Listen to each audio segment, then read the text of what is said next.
todos los invitados que ya están con nosotros compartiendo el conocimiento. Hoy quisiera empezar una vez más y luego reafirmar mi profunda solidaridad con más de 600.000 muertos que fallecieron durante la pandemia del COVID en nuestro país. Yo creo que este momento, como hoy, que sería muy importante discutir en este entorno de innovación en la salud brasileña, y todo esto, digamos, es un compromiso, luego una demostración de respeto por aquellos que murieron y por aquellos que no tuvieron oportunidad del acceso a un buen tratamiento. Desafortunadamente no tuvieron acceso a la vacuna que ha llegado al brazo de muchos brasileños y brasileñas. Y entonces yo quisiera dejar un abrazo muy afectuoso a todos y nosotros seguiremos aquí en la lucha en la salud a favor de la ciencia, a favor de la vacunación, a favor de la verdad científica y luego muy solidarios a todas las iniciativas que tengan el mismo propósito. Yo suelo decir que también quisiera hacer un pequeño homenaje, si me permite, gobernador, antes de pasarle la palabra, un homenaje a Albert Sabin.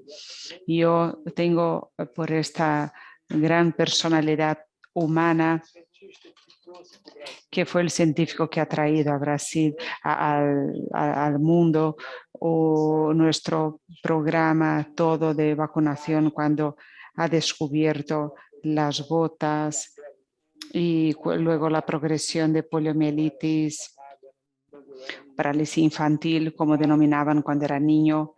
Varios amigos de mi tiempo de niño que padecieron poliomielitis y debemos siempre pensar que cuando la ciencia está unida a la necesidad de aportar y contribuir al desarrollo, no podemos negar la ciencia bajo cualquier aspecto. Bueno, aquí dejo mi sugerencia, gobernador, que luego ahí en Río Grande del Sur pueda en cada escuela pública de su estado poner como una pequeña historia de Albert Sabin porque aquellos niños que ahí están hoy y que logran jugar al fútbol, correr y jugar como todos los niños, a los niños les gusta hacer, que aquellas gotitas de poliomielitis están presentes y estuvieron ahí en sus bocas cuando nacieron y cuando eran niños.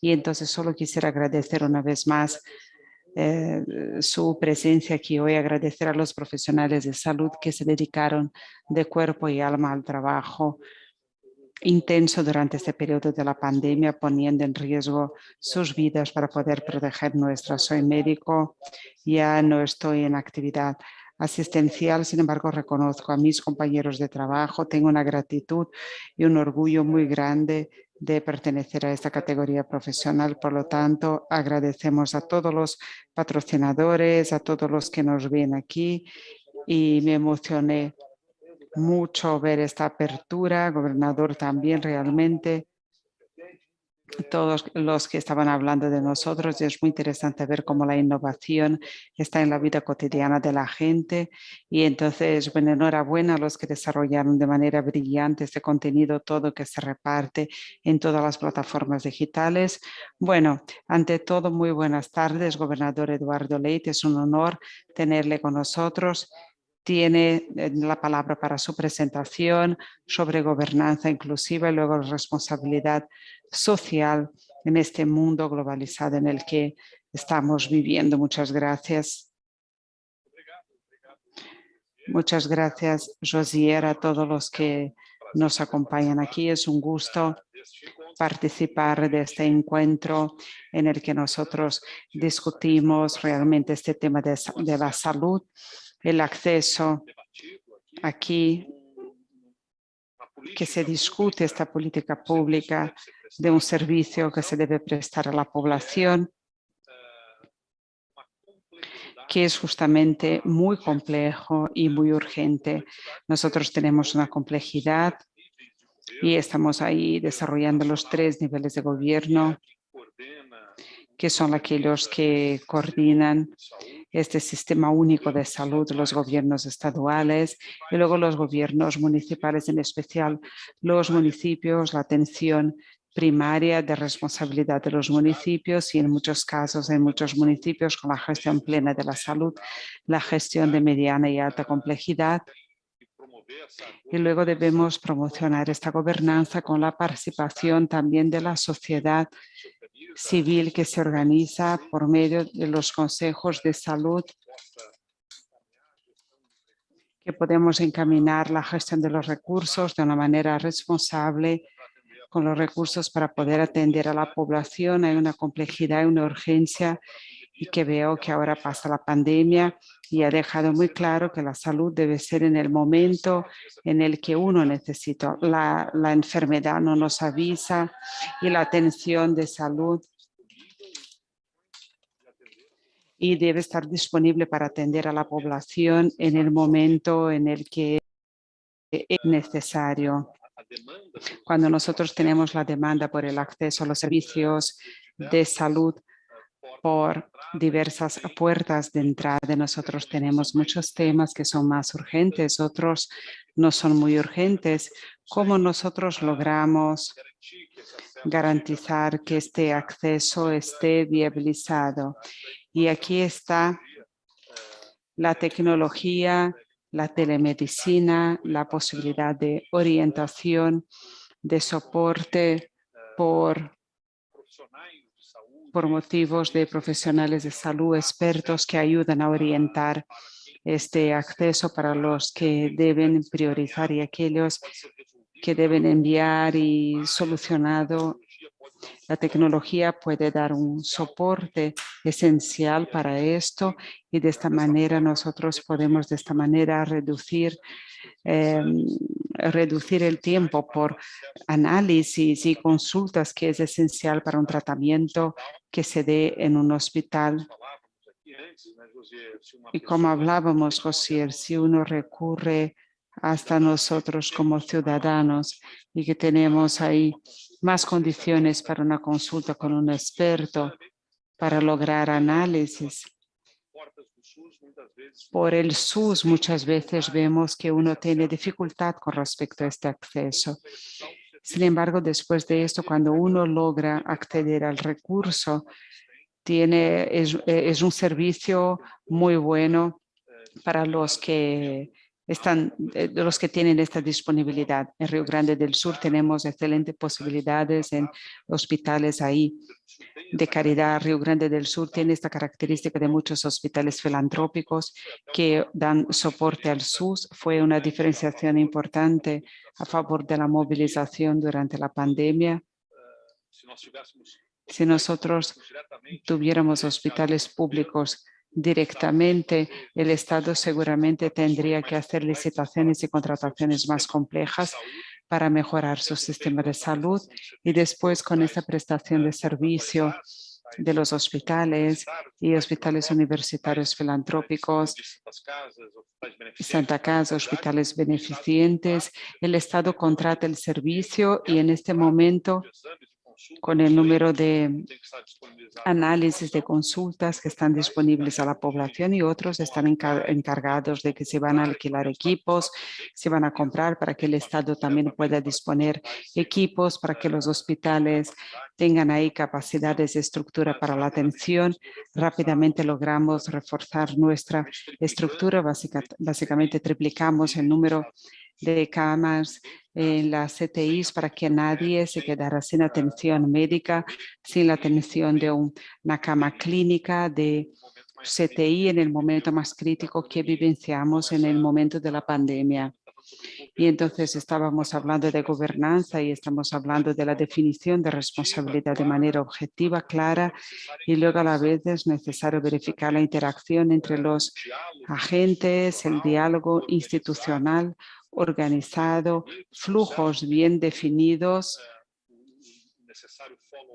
el follow-up y este seguimiento de lo que se ha contratado y ajustado entre las partes. Se acompaña con rutinas bien definidas para garantizar que esto se haga a la población.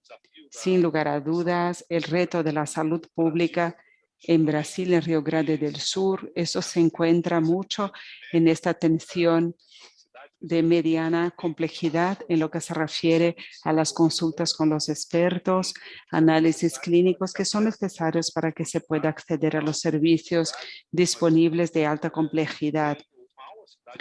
Ya que bien o mal la ciudad tiene sus atenciones, la atención primaria, con el médico generalista que va a identificar allí un tipo de enfermedad que va a demandar una consulta especializada y luego análisis para que se pueda acceder al paciente al sistema de salud para un tratamiento adecuado y específico para una determinada enfermedad. Y ahí tenemos estas dificultades todavía en Brasil con estas consultas, los análisis, y nosotros realmente apostamos en la tecnología, en los sistemas de reglamentación que deben estructurarse y es un reto todavía. Es algo fundamental que nosotros tenemos un sistema integrado de informes y para que en cualquier paciente que reciba atención a un paciente, para que se pueda buscar el historial de este paciente para que reciba una atención de manera adecuada con sus análisis, integrando la conexión, la base de datos para dar una atención adecuada a este ciudadano. Digamos que la tecnología debe utilizarse, digamos, a fin de mejor gestionar este conjunto de demandas para que se dé prioridad a lo que realmente es importante para que esto pueda ocurrir y nosotros necesitamos realmente tener esto en esta organización para prioridad. Todavía hay un otro reto que es la circunstancia que tiene que ver con la propia pandemia, que ha dificultado muchísimo y ha generado una falta de consultas y nuevos análisis por las estructuras de salud realmente, luego la atención a la pandemia. Nosotros estamos trabajando de manera muy fuerte para una expansión en alianza con las alcaldías para que nosotros podamos realmente mejorar todo esto y expandir la atención a fin de reducir el número de consultas demandadas y análisis más demandados en nuestro sistema de salud a lo largo de los meses siguientes, ya que tenemos una situación más controlada de pandemia. Sin embargo, lo que hablamos con respecto a este mundo globalizado, gobernanza, y todo esto tiene que ver con esto, es decir, compartir datos, informaciones, definir los flujos, luego las rutinas de manera clara, objetiva, para cada uno de los agentes implicados y luego tener esta sistemática de gestión que pueda permitir este seguimiento de los pacientes en una rutina del cumplimiento de la tarea para cada una de las partes. Yo suelo decir que tanto a partir de una planificación estratégica, la definición de las responsabilidades sería como cuando nosotros lanzamos en el mapa de la aplicación que nosotros usamos de Waze, Google Maps, lo que sea, para poder encontrar nuestros caminos hacia dónde queremos ir, para que entendamos dónde estamos, hacia dónde queremos ir y luego a partir de ahí se traza una ruta y podemos monitorear esta ruta. Giramos a la izquierda, en 200 metros a la derecha y vamos monitoreando. Y si hay un obstáculo y usted tiene que desviarse de la ruta planificada, usted tiene que saber en aquel momento de la desviación y recalcular la ruta. Entonces, al igual que nosotros definimos las responsabilidades, tenemos que monitorear para de manera constante identificar eventuales desviaciones en el recorrido, lo que no se cumplió, para no encontrar solo al final que nosotros hemos girado hacia el lado incorrecto. Entonces tenemos que recalcular, reorganizar y establecer un nuevo camino por cuenta de una desviación necesaria en la ruta inicial. Pero esto solo ocurre si usted monitorea y sigue, porque si no es así, es como trazar la ruta en la aplicación y meterse el teléfono en el bolsillo y ya no volver a verlo. Y si hay una desviación en el camino durante la ruta, usted no lo ve y quizás llegue o vaya más distante de su objetivo final que más cerca. Cuando tenemos una sistemática de gobernanza muy bien definida, tenemos estas responsabilidades y tenemos que tener las rutinas de los encuentros, de compartir los datos y la información para que podamos asegurarnos de que estamos llegando más cerca y alcanzando los objetivos y no desviándonos de estos objetivos que se establecieron originalmente y sin generar frustraciones para las partes involucradas en esta parte de la salud. Esto requiere rutina, encuentro, compartir esta compartición, porque todos los días tenemos decenas de miles de personas que necesitan atención y la mayor parte de las veces, la mayor parte de ellas es atendida y bien atendida, pero siempre o cuando solo una no es bien atendida, aunque sea frente a un universo enorme de personas bien atendidas, para aquella persona, su familia es 100%. De nada vale decir, es una falla en 10,000, porque para quien falló, el que fue la víctima de la falla es el 100%. Esto genera angustia, presión, cambios y si usted no tiene una buena gestión de cambio y la tecnología aliada, pero la tecnología no hace nada sola, sino que es un instrumento, pero tiene que tener alimentación, rutina, procesos definidos por las personas que operan esta tecnología para que pueda, de hecho, ayudar a reducir filas y tramitar las soluciones en el área de la salud para atender bien a la población. Este es un enfoque inicial, pero vamos a profundizarnos para que podamos colaborar con la asistencia. Excelente, excelente su visión sobre este tema del gobierno en el sector de la salud. Y sobre este tema yo he pensado un poco.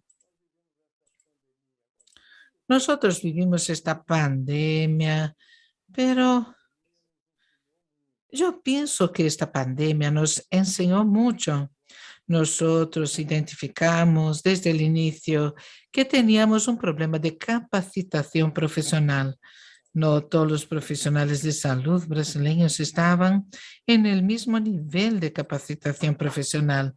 Nosotros no teníamos un mapeo de las cualificaciones profesionales en Brasil que pod podrían estar alineados con las necesidades que requerían los pacientes con COVID. Entonces nosotros tuvimos que aprender sobre la marcha. Y otro tema que me llamó la atención es que teníamos un problema educativo, capacitación, y teníamos un problema de ciencia y tecnología. Y yo he visto poquísimo, casi ninguna participación del Ministerio de Educación y de Ciencia y de Tecnología en la conducción general de los problemas que identificábamos como problemas esenciales para el éxito en el combate al COVID. Entonces yo preguntaría al gobernador, ¿qué aprendió con esta pandemia de COVID en su estado y qué haría diferente de lo que hizo hasta este momento si viniera otra pandemia? Y yo puedo asegurarle, bueno, no puedo asegurarle, yo puedo afirmarle que muy probablemente vendrá alguna nueva pandemia en algún momento. Los científicos, que son personas estudiosas, dicen que seguramente vendrá. No pueden establecer claramente las fechas, pero ya dicen con claridad que esto sucederá en poco tiempo, no sabemos cuándo. ¿Y cuál fue el legado que dejó la pandemia para un político como usted, con su experiencia y como formador de opinión? ¿Qué haría nuevamente y cuál fue su aprendizaje frente a esta pandemia? La gran dificultad de la pandemia era la falta de información confiable sobre lo que estaba pasando. Todos estaban como tanteando a oscuras. Entonces estábamos, no teníamos un plan de gobierno relativo a esto y todavía teníamos un proceso incipiente de informatización, pero estamos hablando aquí de tener estos datos organizados, sistemas y bases muy bien estructurados para que pudiéramos tener una idea de cuál es este control diario instantáneo de entendimiento para saber si las hospitalizaciones están aumentando o disminuyendo. Tenemos que hacer mucho esfuerzo para, con rapidez, elegir un sistema que pudiera atender las hospitalizaciones, cuántos por COVID, cuántos no, las sospechas por COVID, cuántas camas en la UCI, cuántas camas corrientes. Entonces era algo que era difícil de tener de manera estructurada. Hoy tenemos los paneles de acceso público de manera transparente. Nosotros tuvimos aquí la clasificación de transparencia en los sitios web que evalúan la transparencia en los estados y nosotros estábamos al frente porque siempre nos aseguramos de que estuviera claro para la población cuál es la situación, el estado sanitario, la situación de la pandemia en el estado. Y yo siempre he sido un gran defensor de políticas públicas con base en evidencias. No podemos estar ahí arriesgando la información. Tenemos que tener objetividad, porque cuanto más objetivos, menos espacio habrá para contestaciones. Vivimos un periodo en Brasil de dificultad en cuanto a lo que es comprobado. Imagínense entonces cuando no tenemos datos o información que respalden nuestras decisiones. La seguridad del gestor en una situación crítica que requiere tomas de decisión duras, fuertes, antipáticas como las que hemos tenido que tomar durante la pandemia tiene que estar respaldada en una base de datos sólida, organizada, y que nos permite establecer si el plan de gestión, y ahí fue el especial desafío que nos presentó la pandemia. Los primeros movimientos fueron hacer reuniones todos los días, durante toda la mañana, al inicio de la pandemia, con un gran equipo de secretarios hasta que pudiéramos organizar estas rutinas en un plan de contingencias muy estructurado con soporte en base científica, con datos organizados que permitieran hacer una gestión de manera objetiva y clara de los temas relacionados con distancia, movilización en los hospitales para la creación de nuevas camas, todo lo que era necesario a lo largo de esta pandemia. Entonces, lo importante es que podamos avanzar y tenemos una condición de acceso a herramientas y tecnología que nos permitan tener esta gestión toda bajo control sobre servicios, equipos, estructuras de recursos humanos, servicios de recursos humanos, y todo esto es clave para que podamos tener de manera organizada todo para que frente a otras necesidades, pandemias, desastres, lo que suceda y que requiera movilización, para que tengamos recursos humanos, estructura material, insumos, etcétera, para poder hacer esta gestión rápidamente. Es decir, saber dónde hay un determinado tipo de insumo para rápidamente poder contar con él, dónde están los profesionales, dónde está la estructura instalada, tomar decisiones más rápidas a partir de una base, de un estudio de los datos, de una recopilación de datos que nos permita tener una confianza para hacer esta gestión sin estar arriesgando ahí hipótesis. Es muy bueno tener esta planificación de mapear recursos instalados, porque estamos aquí golpeándonos la cabeza, porque todos los estados, es como usted dijo, no había ninguna evidencia de que pudiera suceder esto, aunque cuando comenzó en China y después vino a Europa, a los Estados Unidos, tardó 3 o 4 meses en llegar a Brasil. Es poquísimo tiempo, tenemos que reconocer que no es fácil organizar, mapear dónde hay respiradores, dónde están los monitores, quiénes son los médicos, enfermeros capacitados. Esto requiere un tiempo que me imagino que es el tiempo que quiere ejecutar usted a través de una planificación de recopilación de datos que puedan informar esto. Es lo que dijo del acceso a los hospitales. Es claro que cuando las personas llegan a los hospitales, ya sean públicos o privados, tenemos excelentes hospitales públicos en Brasil. Tiran muchas piedras al SUS pero tenemos excelentes hospitales públicos en Brasil para solucionar problemas o temas propios, como también los contratados con el gobierno. Hay un montón de contratación de hospitales con camas por parte del sector privado para atender al público a través de SUS. Pero el problema está en el tema del acceso al sistema de regulación. Este sistema de regulación es un sistema malísimo desde el punto de vista de resultados, porque es como una caja negra del gobernador. Teníamos en Brasil 220 millones de habitantes, un poquito menos de 50 millones tiene seguro de salud. Entonces, los demás dependen exclusivamente desde hacer una pequeña prueba, un procedimiento, una cirugía, algo más complejo, que dependen del sistema público. Y usted pone su nombre allí en esto de CISREC y usted no tiene ningún control. No sabe en qué posición está en la espera. A veces están 3, 4 años esperando con cáncer y cuando llaman ya murió. Entonces tenemos que dar más transparencia a este dato, a esta información integral, la información, para que no haya redundancia, repetición de pruebas ya solicitadas, gasto innecesario, un desperdicio enorme. Entonces, tener la información básica a través de una ficha médica única. Me imagino que en Río Grande do Sul ya han comenzado algo en esta dirección tratando de hacer esta integración.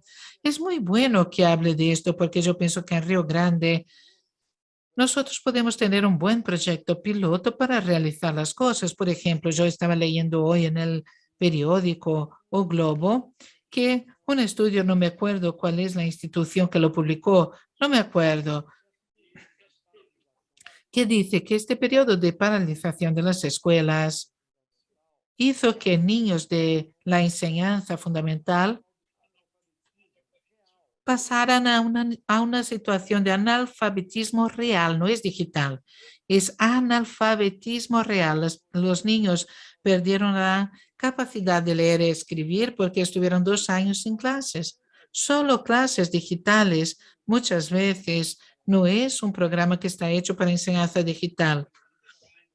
Bueno, se hizo allí algo para reemplazar las clases presenciales. Los profesores se esforzaron para cubrir estas necesidades, pero claro, no tenían las herramientas tecnológicas innovadoras modernas con inteligencia artificial, con la ayuda de algoritmos para poder impulsar la enseñanza de los niños de manera digital.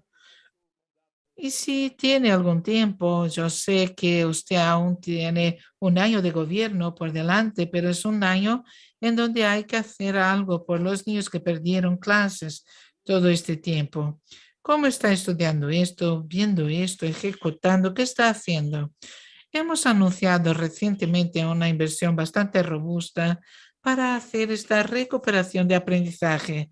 Son diversos frentes, no hay una principal, son diversas acciones concatenadas para poder hacer esta recuperación emergencial del periodo en que la educación terminó por ser especialmente afectada, desde una bolsa de permanencia, un monto pagado a los alumnos de las familias de ingresos más bajos para garantizar que estén en la clase.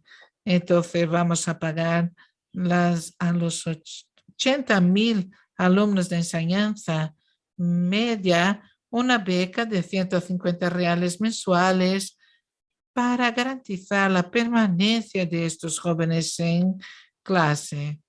También hicimos una expansión de la carga horaria de las clases de portugués y matemáticas, que son las asignaturas cuyos contenidos tienen que estar más apropiados sin desmerecer ninguna otra, pero son aquellas que necesitan, que desarrollan la capacidad de raciocinio lógico, de interpretación de una persona, de un ciudadano, y nosotros aumentamos la carga horaria de las asignaturas e hicimos la contratación de 4,000 profesores más para reforzar la carga horaria de estas asignaturas.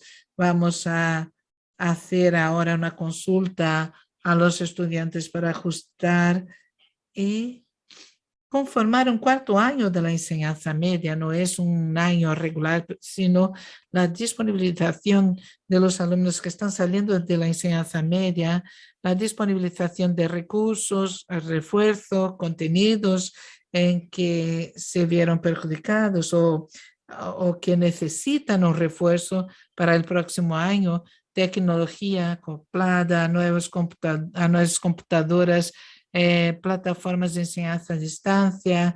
Hay diversos temas aquí que los alumnos trabajan para recuperar este tema y también la formación de los profesores para manejar todo eso. Nosotros hemos contratado y tuvimos también cursos para capacitar a los profesores a esta nueva realidad. Tienen que reanudar el aprendizaje que interrumpieron en este periodo. Estamos también dando becas a los profesores para que hagan recapacitación para manejar esta situación extraordinaria y una inversión importante también en el diagnóstico, porque para ajustar todas las políticas públicas, los contenidos donde se debe reforzar, es clave para eso tener una base de datos que nos apoye en qué hay que reforzar más. Por eso hicimos un proceso que se llama Evaluar STRI.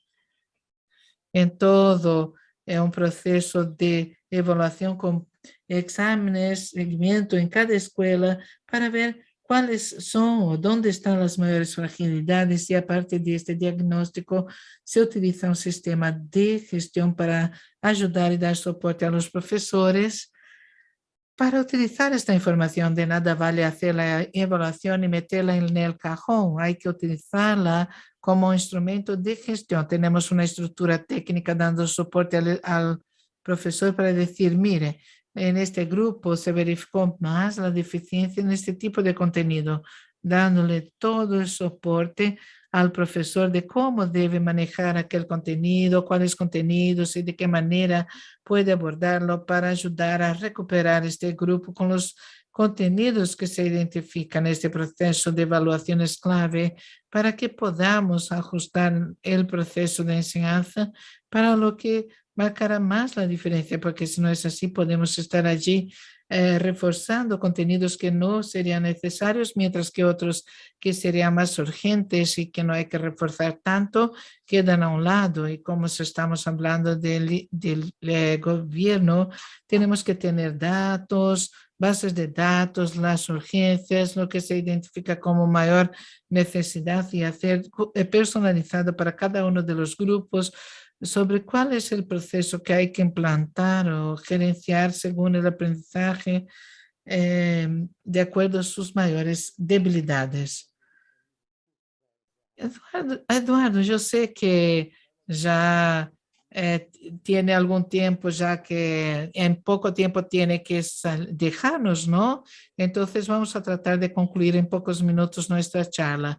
Uno de los temas que preocupan en todo el mundo es el tema de la implementación de la inteligencia artificial con sus algoritmos, desempleo, miseria en el mundo a través de las poblaciones no cualificadas para este nuevo mundo digital en que nosotros nos encontramos. En paralelo, desde el punto de vista del gobierno, también tenemos una deuda muy grande de inclusión social y nuestro evento en el que tengo el honor de tenerlo en la apertura es sobre ESG, sobre tema ambiental, de responsabilidad social y de gobierno. Hemos hablado mucho de gobierno, hemos hablado poco, no falamos de temas ambientales, pero hoy por la mañana hemos conversado bastante sobre eso con Sir Roberto Marín. Yo voy a explorar un poquito más su fin de tiempo sobre la responsabilidad social. ¿Cómo es que usted evalúa que nosotros podemos incorporar la innovación y la tecnología sin causar un desastre como parecía haber sido el de la revolución industrial que echó al desempleo miles y miles de artesanos y ahora serían millones y millones de personas subcualificadas? ¿Y cómo podemos enfrentarnos a eso? Y junto con eso, ¿cuál es su idea para incluir los miedos perdón, los negros y las mujeres en la gestión pública de su estado? ¿Y por qué usted, y qué recomendaría usted para la inclusión de mujeres y negros, que yo pienso que es una deuda social grande que tiene la sociedad brasileña, de inclusión para que pueda asumir el rol de líderes que les es de derecho, como también a los demás? Entonces, quisiera que usted hable un poquito de estas dos situaciones, cómo o cuál es su visión sobre reducir el impacto de la inteligencia artificial y que causa tanto miedo en las personas, el tema del desempleo, la miseria y el hambre, y cómo hacer más equilibrada la participación de hombres y mujeres en la sociedad brasileña. Hasta más grave de lo que hemos vivenciado en la revolución industrial y que el mundo ha vivenciado, porque en aquel entonces fue un periodo de tiempo más largo, fue una transición más lenta de lo que estamos vivenciando ahora, que es algo más rápido, los cambios son más rápidos que antes. Y el trabajo, vacantes, eran ahí ocupadas, y las vacantes para las que se abrían las oportunidades para operar en las industrias era de fácil capacitación. Era más fácil capacitar a un artesano para trabajar como operar en una industria de lo que es ahora, de lo que vivenciamos, porque el operario se ha sustituido por el robot, se abren nuevas vacantes en este mundo que la tecnología proporciona. Sin embargo, el nivel de cualificación, de complejidad es superior. No logramos como antes la clasificación de, por ejemplo, de un maestro artesano, de un artesano, por ejemplo, era más específico, era más complejo, más rápido este cambio.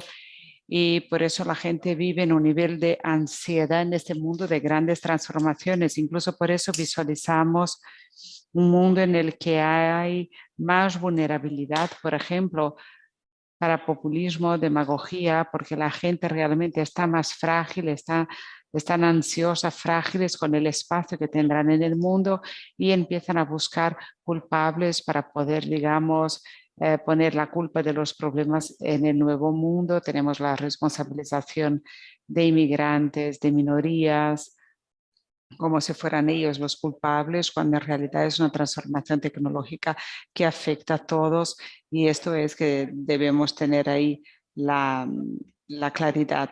Ahora, para no perder a nadie, debemos realmente rápidamente transformar nuestra educación, para transformar el razonamiento lógico para este nuevo mundo, para el trabajo de la nueva economía, y nosotros debemos capacitar a la nueva generación para eso, y estábamos ahí conscientes de ver una parte de la población para la que no vamos a tener tiempo para eso. El Estado, el poder público, tiene el papel de ofrecer el soporte y de buscar opciones, diversas demandas que surgen desde cuidar personas ancianas o como la plaza del barrio, porque no se trata tan solo de lograr transferir ingresos, sino cómo ocupar a esta gente y dar sentido a pertenencia desde el punto de vista social para esas personas realmente. Es el área de economía, realmente no es tan solo ingresos, sin embargo también vemos que dar a estas personas ocupación que les permita vivir con este sentimiento de pertenencia, y es un reto muy grande, importante. No tenemos respuestas ya finalizadas para esto, y estamos en este tema de lo que ha hablado usted, de las mujeres, de los afrodescendientes, los LGBT también, y las mujeres, que es la mayoría también, y todo esto vemos que está en esta vertiente, y vemos la necesidad de que el gobierno ayude a formar esta concienciación de que esta diversidad que tenemos en la población es una fuerza y no una debilidad. El brasileño es más fuerte, más creativo, porque es diverso. Si fuéramos todos ahí, que si todos tuvieran la misma característica, solo pensaríamos eh, por un lado los problemas, como tenemos diversas culturas, una diversidad cultural, racial, y todo esto nos hace más creativos, y por eso los gobiernos deben presentar políticas que estimulen la participación de este público, las cuotas de manera organizada. Ya avanzamos hacia esta orientación en Río Grande del Sur, de políticas de cuota, participación en el gobierno. Nosotros entendemos que este es fundamental, el acceso a crédito facilitado a las empresas que tengan en su capital social mujeres, en el liderazgos. Nosotros tenemos una serie de políticas más orientadas a promover la inserción y un mejor empoderamiento de estos grupos, y de esta manera ayudar con este reconocimiento de que la diversidad es un valor agregado que se debe ahí recalcar, no una debilidad que se debe combatir. Gobernador Eduardo Leite, fue un honor tenerle con nosotros. Estoy seguro realmente de que todos que nos ven y que están aquí con nosotros y que estarán asistiendo por medio de las plataformas sociales, están muy contentos de escucharle, un político joven con esta visión de mundo tan moderna, y que con esto tenemos esperanza de que este país realmente puede funcionar y va a funcionar, y todos deben trabajar con este propósito, con este objetivo de transformar nuestro país en un mejor lugar para vivir, en el que podamos tener la alegría de tener la vida que siempre queremos tener, una vida más solidaria y una vida que puede agradar a muchos. Muchas gracias, gobernador Eduardo Leite. Felicidades en su vida pública, en su vida privada, y que Dios le bendiga, que tenga salud y larga vida. Muchas gracias una vez más.